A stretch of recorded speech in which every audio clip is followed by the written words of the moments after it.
Hi, welcome back to Mrs. B Reads. Today we are working on theme. You guys know I have my own YouTube channel called Mrs. B Reads. Have we talked about that? No. Yes. Anyway, welcome back to Mrs. B Reads. Today we are talking about theme, and we are going to read a picture book, Goldilocks.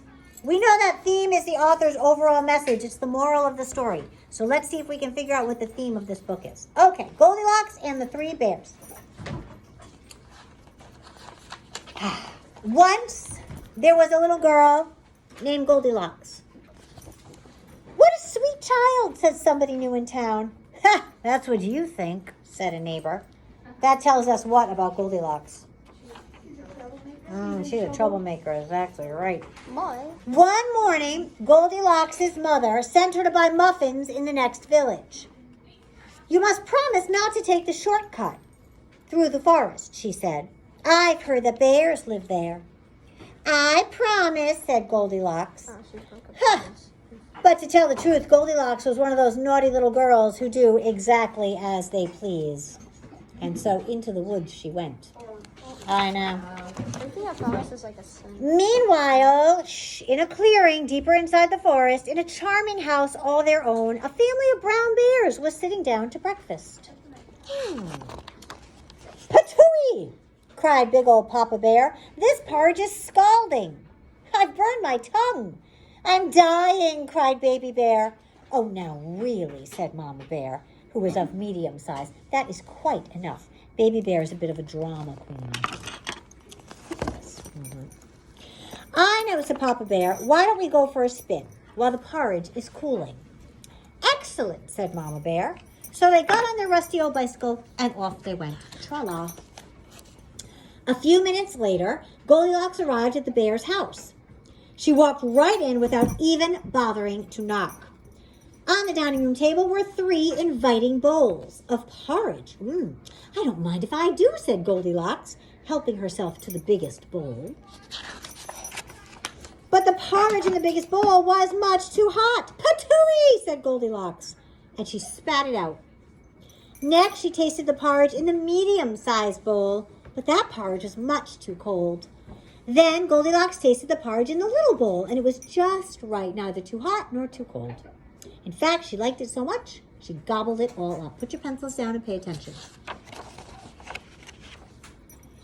Feeling full and satisfied, Goldilocks thought it would be great fun to have a look around. Right away, she noticed a lot of coarse brown fur everywhere. They must have kitties, she said.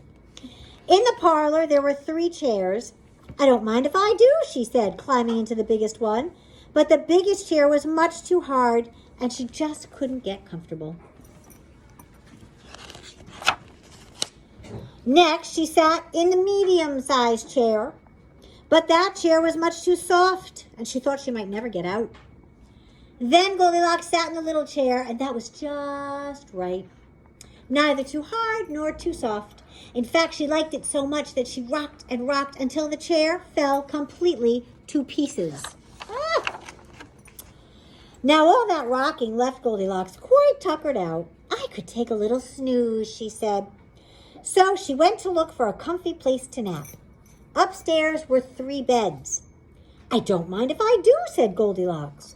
And she got into the biggest one, but the head of the biggest bed was much too high. Next, she tried the medium-sized bed, but the head of that bed was much too low. Then Goldilocks tried the little bed, and it was just right.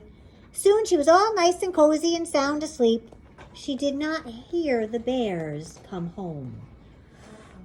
Dun, dun, dun. Oh, boy.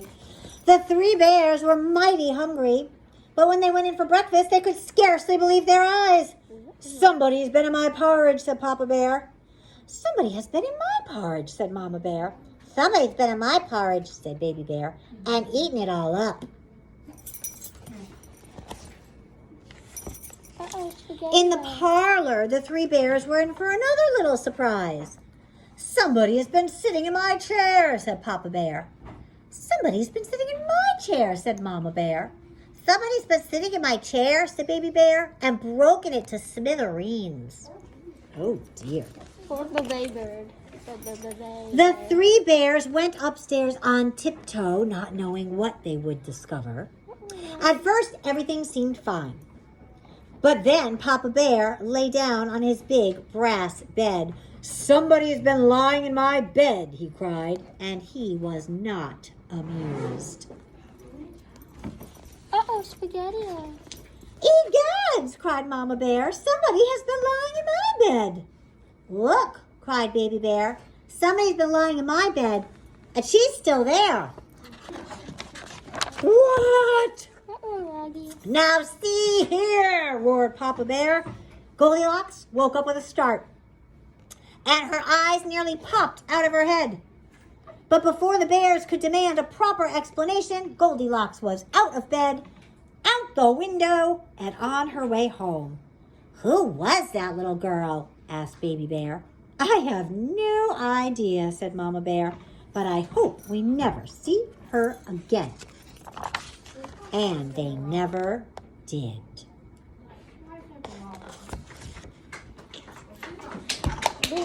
Don't forget to like and subscribe.